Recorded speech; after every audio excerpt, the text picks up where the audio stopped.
जगदम्बिका जी आ गए हैं बटुला से।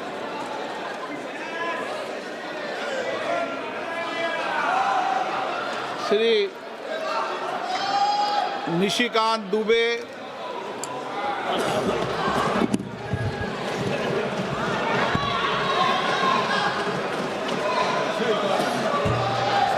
धन्यवाद अध्यक्ष महोदय। पिछले 2 दिन से अध्यक्ष महोदय इस पार्लियामेंट में सुन के जाओ, लगातार बैठकर थोड़ा भाग गया।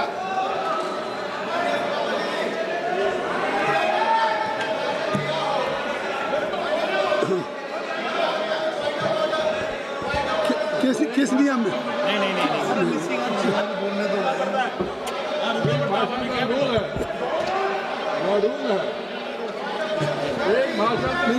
किस नियम में? किस नियम में? सर ये नियम कहता है कि जिस व्यक्ति ने अपना भाषण समाप्त किया हो अगले भाषण तक उसको सदन में रुकना है। बार बार राहुल गांधी जी भाषण देते हैं और यहाँ से भाग लेते हैं और सुनने के लिए कभी तैयार नहीं रहते। सर ये असत्य बोल के यहाँ पे जाते हैं और उसके बाद यहाँ से भाग खड़े होते हैं। श्री निशिकांत दुबे जी, बोलो। निशिकांत जी कृपया सभापति महोदय, एक मिनट मैं सभी से रिक्वेस्ट करूंगा, सुप्रिया जी सभी से रिक्वेस्ट करूंगा कि आप सब लोग बैठ जाएं। अगर किसी को बाहर जाना चले जाएं, but I think so must be in order. तो just I request to everybody, please kindly just occupy your seat, kindly take your seat, खड़े मत रहिए। धन्यवाद। श्री सभापति महोदय, पिछले 2 दिन से लगातार हमारी पूरी पार्टी माननीय प्रधानमंत्री जी के नेतृत्व में माताओं को अधिकार देने के लिए, बहनों को अधिकार देने के लिए, दलित, शोषित, वंचित, पिछड़ों को अधिकार देने के लिए 33% रिजर्वेशन के लिए चिंतित है। रात 1:30 बजे तक पूरे संसद के सदस्य और खासकर भारतीय जनता पार्टी और एनडीए के सदस्य यहां लगातार जमे हुए थे। और मैं जब आज यहां आया तो मुझे लगा कि कांग्रेस के जो लीडर ऑफ द अपोजिशन है उनसे जो है माताओं और बहनों के लिए कुछ सुनने को मिलेगा। उन्होंने जब भाषण शुरू किया और जब खत्म किया सर, तो मुझे लगा कि मैंने पीसी सरकार का जादू शो देख लिया या मैं एक माइकल जैक्सन का मैंने डांस देख लिया। मैं कंफ्यूज हूं सर कि वो पीसी सरकार थे या माइकल जैक्सन थे। लेकिन फिर मुझे याद आया सर कि आज कौन सा तारीख है? आज 17 अप्रैल है और पूरे सदन के लिए और पूरे देश के लिए आज 17 अप्रैल को 2 घटना हुई सर। 17 अप्रैल 1987 को पहली बार राजीव गांधी जी के ऊपर बोफोर्स के कमीशन खोरी का आरोप लगा और यहां के फ्रंट पेज पर चला। 17 अप्रैल वो दिन था सर, 17 अप्रैल 1998 वो दिन था जिस ओबीसी की ये बात कर रहे हैं, सीताराम केसरी का धोती खोलकर सोनिया गांधी जी कांग्रेस की अध्यक्ष हो गए। और 17 अप्रैल 1999 वो दिन था जिस दिन कि अटल बिहारी वाजपेयी की सरकार को जबरदस्ती क्रिश्चियन लॉबी के दबाव में गिरधर गमांग को वोट दिलाकर यहीं इस्तीफा दिला के दिया गया। यह 17 अप्रैल है सर, और इसीलिए उनका पीसी सरकार और माइकल जैक्सन होना लाजमी है। दूसरा सर, 543 की बहुत बात हो रही है, यह संविधान से चलता है ये देश सर। सबसे पहले मैं कास्ट सेंसस पर आ जाऊं। आजकल रोज कह रहे हैं सर कि कौन दलित है, कौन पिछड़ा है, कौन आदिवासी है। सर इस देश में सबसे यदि मजबूत कोई बिजनेसमैन है जिसकी की बहुत इज्जत है तो वो टाटा परिवार है। और राहुल गांधी जी को यही नहीं पता कि टाटा माइनॉरिटी है। वेदांता के मालिक अनिल अग्रवाल जी ओबीसी हैं। सुजलॉन के मालिक तुलसी ताती शेड्यूल कास्ट। और मैं आपको बता दूं सर कि बहुत बड़ा ग्रुप है माइकल सेन, उसका जो सीईओ है वो अरुण उरांव आदिवासी, जिसको जो अपॉर्चुनिटी मिली इस अपॉर्चुनिटी में काम किया। लेकिन आपने क्या किया? कॉन्स्टिट्यूएंट असेंबली में आपने अभी बात की है, ओबीसी रिजर्वेशन की बात हो रही है ना, reservation with in reservation, OBC को संवैधानिक अधिकार हमारे प्रधानमंत्री ने दिया। आप मांग रहे हो, आपका डिमांड क्या है? सारे अपोजिशन के लोगों ने, अखिलेश यादव जी से लेकर सारे लोगों ने कहा कि ओबीसी महिलाओं को रिजर्वेशन चाहिए। इसी ओबीसी रिजर्वेशन के लिए 2010 में जब राज्यसभा में यह कानून पास हो रहा था, तो जो सदन के नेता थे प्रणब मुखर्जी साहब और जो उस वक्त के तत्कालीन प्रधानमंत्री थे मनमोहन सिंह जी, उनका स्टेटमेंट लेकर आया हूं मैं। उन्होंने कहा कि मरते दम तक कांग्रेस किसी ओबीसी में महिला को रिजर्वेशन नहीं दे सकती। इसी शेड्यूल कास्ट शेड्यूल ट्राइब के प्रमोशन के रिजर्वेशन के लिए जब इसी लोकसभा में कानून आया, तो समाजवादी पार्टी के, सुनिएगा अखिलेश जी, आपके सांसद यशवीर सिंह जो शेड्यूल कास्ट थे, उनको इसी वेल में मैडम सोनिया गांधी ने पीटा। आप आदिवासी की बात करते हो, शेड्यूल कास्ट की बात करते हो, किस तरह की बात कर रहे हो? और 2011 में जब जातिगत जनगणना के आधार पर, ठीक है बोलिए अखिलेश जी। ये अध्यक्ष महोदय, सभापति महोदय, समाजवादी पार्टी का हमेशा पक्ष रहा है कि महिला आरक्षण के हम पक्ष में, पहली बात। दूसरा, हम पार्टी के अनुसार चाहते हैं आरक्षण। तीसरा, हम जाति जनगणना चाहते हैं। आप इस सदन में कहिए कि जाति जनगणना करेंगे और कब तक करेंगे, और क्या ओबीसी महिलाओं को आप शामिल करोगे कि नहीं करोगे? सभापति महोदय, अखिलेश अभी तो भाषण चल रहा है, आपको क्लैरिफिकेशन मांगना है होम मिनिस्टर साहब का। जब प्रॉपर रिप्लाई होगा तब आ जाएंगे, अभी भाषण होने दीजिए। सभापति महोदय, मेरा निवेदन है सभा कि बहुत ज्यादा इतिहास के पन्ने ना पलटें। ये तो वो बता रहे हैं जो आपके सांसद के साथ हुआ। हम जिस भूल गए थे, याद तो दिलाना पड़ेगा। हम जिस संस्कार को मानने वाले लोग हैं, वो एक मंत्र पढ़ते हैं, ओम सहना भवतु सहना भुनक्तु सहवीर्यं करवावहे तेजस्विनामधित मस्तु माद विद्विषावहे। हमारे लिए schedule caste, schedule tribe, OBC, forward, backward सब बराबर है। हम उसके सबके कल्याण के लिए काम करते हैं। मैं सभापति महोदय बताना चाह रहा था, इसी 2011 में जब जनगणना स्टार्ट हुई, जिसका कि ये बेस ईयर है, उसके लिए मुलायम सिंह यादव जी, अखिलेश जी मुख्यमंत्री बनकर चले गए थे। लालू प्रसाद जी, मुलायम सिंह यादव जी और हमारे पार्टी से गोपीनाथ मुंडे जी, हम लगातार जातिगत जनगणना की बात करते रहे, लगातार इस पार्लियामेंट को ठप करते रहे। और उसमें सोनिया गांधी जी का बयान है, प्रणब मुखर्जी जी का बयान है, मनमोहन सिंह जी का बयान है, चिदम्बरम जी का बयान है। ये 4 बयान लेकर मैं आया हूं और उन चारों ने कहा कि ये जातिगत जनगणना की।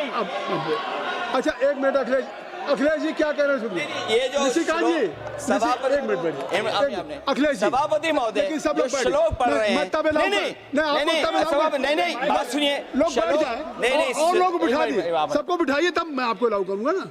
आप सब लोग बैठ जाएं, मैं आपको अलाउ कर रहा हूं। उनको मैंने बिठा दिया, आप लोग बैठ जाएं, तब मैं आपके नेता को अलाउ करूंगा। अगर आप नहीं बैठेंगे तो मैं निशिकांत जी को खड़ा करूंगा, आपको अलाउ करूंगा। लेकिन बैठ जाए, अवधेश जी आप बैठ जाइए, आप सभी, बीरेन जी आप बैठ जाइए, बीरेन जी बैठ जाइए, सभी लोग बैठ जाइए, सरोज जी बैठ जाइए।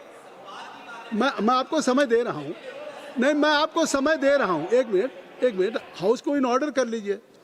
महोदय, मैंने उनका श्लोक सुना, श्लोक पे मैं कहना चाहता हूँ। बोलिए। सभापति महोदय, विवाद की बात नहीं है, संवाद की बात हो रही है। हाँ, ठीक। कोई बात माननीय सदस्य ने कहा, मैंने जवाब दिया, माननीय सदस्य ने श्लोक पढ़ा, उस श्लोक पे मैं एक बात पूछना चाहता हूँ मैं अपने संसदीय क्षेत्र में कन्नौज में एक मंदिर में गया था, लेकिन मेरे बाद वो मंदिर गंगा जल से धुलवाया गया था। आप बताइए क्यों धुलवाया गया? निशिकांत जी, अब जिसने भी गंगा जल से धुलवाया उसने गलत काम किया अब नहीं। और वो सभी अपराधी हैं और उनके ऊपर अपराध की सजा चलनी चाहिए, कानून के हिसाब से उनका न्याय होना बात चाहिए। अब आपकी बात आ गई। ठीक, निशिकांत जी, मैं ये कह रहा था सभापति महोदय, आप कान पकड़कर हमसे माफी मांगोगे, मैं कान पकड़कर भी माफी मांग लूंगा। मैंने तो गंगा जल से नहीं धुलवाया है, जिसने भी गंगा जल से धुलवाया उसने गलत काम किया है। हमारा इससे क्या संबंध है? अपराधी अपराधी है, चाहे किसी भी जाति धर्म वर्ग संप्रदाय का व्यक्ति यदि अपराधी है तो अपराधी है और उसको कानून के हिसाब से सजा मिलनी चाहिए।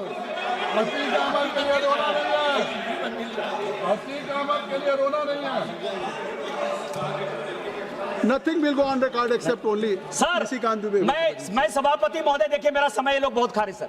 जातिगत जनगणना की बात कर रहा था।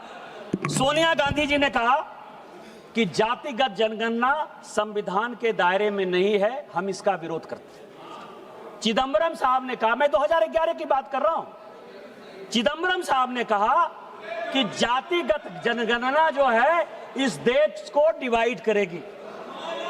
प्रणब मुखर्जी जी लीडर थे, उन्होंने कहा कि जातिगत जनगणना 1931 के बाद से नहीं हुई है, किसी कीमत पर नहीं होगा। और अंत में मनमोहन सिंह जी ने तो और भी रिकॉर्ड तोड़ दिया सर। उन्होंने कहा कि हमारी सरकार रहे या जाए इसी सदन हम जातिगत जनगणना नहीं करेंगे। लेकिन गोपीनाथ मुंडे, लालू प्रसाद यादव जी और नेताजी मुलायम सिंह यादव जी का मैं बधाई और धन्यवाद देना चाहता हूं कि जिनके प्रयास से उस वक्त की कांग्रेस सरकार को झुकना पड़ा और जातिगत गणना जो है हुई, जिसका कि डाटा कई एक गलतफहमियों के कारण जो है अभी तक नहीं रिलीज हुआ और जातिगत जनगणना हमारी सरकार करा रही है और 2027-29 में वो आ जाएगा। अरे बैठ जाओ भाई। अब क्या है सर, ये फैक्ट है, ये फैक्ट है जो अब इस अमेंडमेंट पे मैं ये कह रहा हूं कि चूंकि सर्वसम्मति से सभी लोगों ने कहा सर कि सर्वसम्मति से हमने महिला रिजर्वेशन को पास किया। कल्याण बनर्जी साहब का भी आज भाषण सुना मैंने, मनीष तिवारी जी का भी सुना। ये लोग बड़े विद्वान हैं सर। हमारे यहाँ पीपी चौधरी साहब ने भी बयान दिया। ये भारत का संविधान है जो बाबा साहब अम्बेडकर का, और हमने 2023 के एक्ट के बाद आर्टिकल 334A बना और 334 ये कहता है सर कि डिलिमिटेशन जो है वो जब लिया जाएगा तो रिलीवेंट फिगर होगा first census taken after commencement of the constitution 106th amendment act 2023। Population को क्राइटेरिया बनाया जाएगा। ये हम आप सबों ने पास किया सर। अब पॉपुलेशन को यदि क्राइटेरिया मानेंगे, यदि आप ही की बात सही और सबों ने पास किया है, इसमें Bharatiya Janata party, Congress, TMC, DMK, Samajwadi party, जितना पार्टी है सब इसके दोषी हैं। उनके हिसाब से लिख लीजिए मेरी बात, क्योंकि आप अमेंडमेंट तो नहीं कर रहे हो, आप कॉन्स्टिट्यूशन में चेंज तो नहीं करने दे रहे हो, आप तो विरोध कर रहे हो। यूपी में सीट होगी 87, जो पॉपुलेशन है, जो 2011 का सेंसस है। निशिकांत जी, जो आपने पेश किया, हमको एड्रेस करिए सभापति महोदय, जो इन्होंने पेश किया और आज जो 2011 का सेंसस है, मैंने तो 2026 का सेंसस लिया ही नहीं है। मैं 2011 के सेंसस के आधार पर कह रहा हूं। आप उनको यूपी में सीट होगी 87, बिहार में सीट होगी 47, महाराष्ट्र में सीट होगी 49, वेस्ट बंगाल में सीट होगी केवल 38, मध्य प्रदेश में सीट होगी 34, राजस्थान में सीट होगी 32, तमिलनाडु में सीट होगी, जो इतना हंगामा कर रहे हैं काला कपड़ा पहन के, केवल और केवल 29, गुजरात में होगी 28, कर्नाटक में होगी 26, आंध्र प्रदेश में होगी 20, उड़ीसा में 18, झारखंड मेरे राज्य में होगी 16। मैं एक ऐसा भागा राज्य का सांसद हूं जिसमें कि 2000 में बंटवारा होने के बाद, झारखंड बंटवारा होने के बाद डिलिमिटेशन हुआ ही नहीं। और क्यों नहीं डिलिमिटेशन हुआ? इस यूपीए ने क्यों नहीं डिलिमिटेशन होने दिया? भारतीय जनता पार्टी के कारण नहीं हुआ, क्योंकि बांग्लादेशी घुसपैठियों के कारण आदिवासियों की संख्या घट गई। 1 एक आदिवासी की लोकसभा की सीट और 3 विधानसभा की आदिवासी की सीट घट रही थी डिलिमिटेशन में। भारतीय जनता पार्टी ने कहा कि हमको नहीं चाहिए डिलिमिटेशन। आप देश चलाने की बात करते हो, आप लोकतंत्र की बात करते हो। आपने तो बांग्लादेशी वोट को बनाने के लिए हमारे राज्य को तहस-नहस कर दिया। हम बिना हमारी जो कॉन्स्टिट्यूएंसी है 350 किलोमीटर लंबी है, 3 जिले में विभक्त है। वो क्या बात कर रहे हो आप डिलिमिटेशन की बात कर रहे हो। और यदि साउथ और नॉर्थ का, यदि ये 2023 का जो कि नोटिफाई कर दिया है भारत सरकार ने, यदि ये एक्ट लागू हो गया तो साउथ इंडिया में जो केरल में सीट घटेगी, केरल की सीट 20 से केवल 14 हो जाएगी, तमिलनाडु की 39 से केवल 29 हो जाएगी। कौन साउथ इंडिया का जिम्मेवार होगा? हम कल रिजर्वेशन लागू करने को तैयार है, होगा 543 में ही होगा, लेकिन वो पॉपुलेशन के आधार पर होगा और साउथ इंडिया की सीट घटेगी और कांग्रेस के राहुल गांधी इसके जिम्मेवार होंगे। अब ये एक्ट की बात कर रहे हैं सर। अभी इन्होंने कहा, अभी बहुत लोगों ने कहा सर कि आपने 815 का फिगर कहां से ले आए, 816 का फिगर कैसे ले आए। सर मैं 31 से जो है ये रिजर्वेशन को, सीट बढ़ाने को बहुत मुझे लगता है जुड़ाव सर। संविधान का 31वां संशोधन हुआ 1972-73 में और आज हम लोग 131वें संशोधन पर बात कर रहे हैं सर।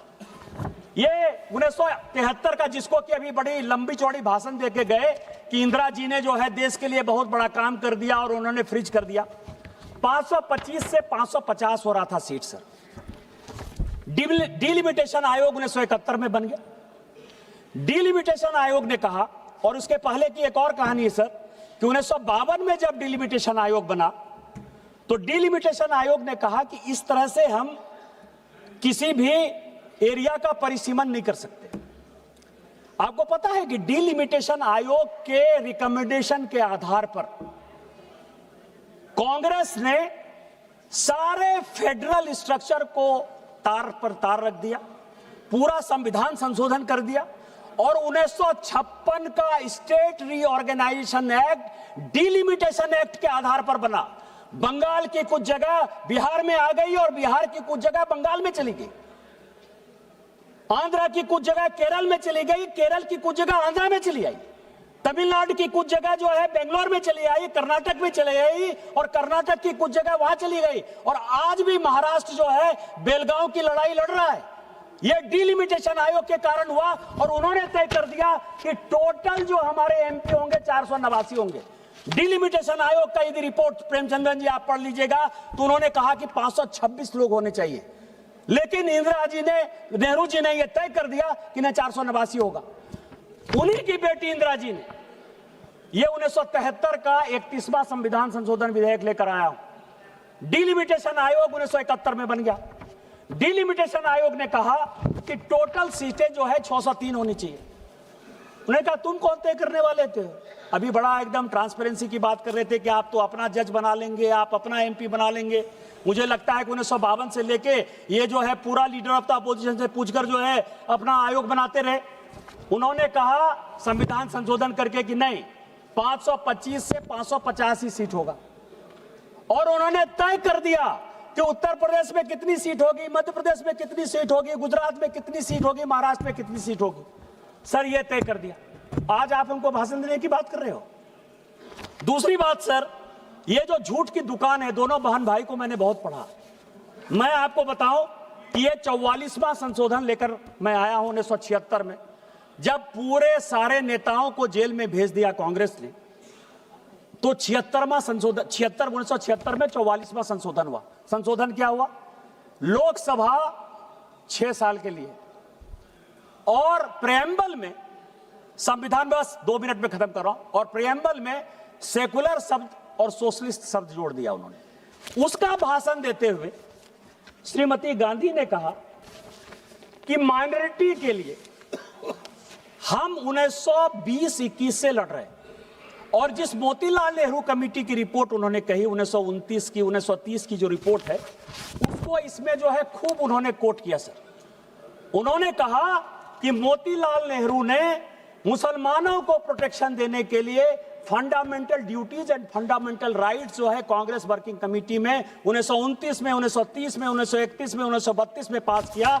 और हमारा जो बेस है वो बेस ये है कि हमको मुसलमान के आधार पर राजनीति करनी है, मुसलमानों को संरक्षण देना है, मुसलमानों को रिजर्वेशन देना है, उनके रिप्रेजेंटेशन को बढ़ाना है। और इसी कारण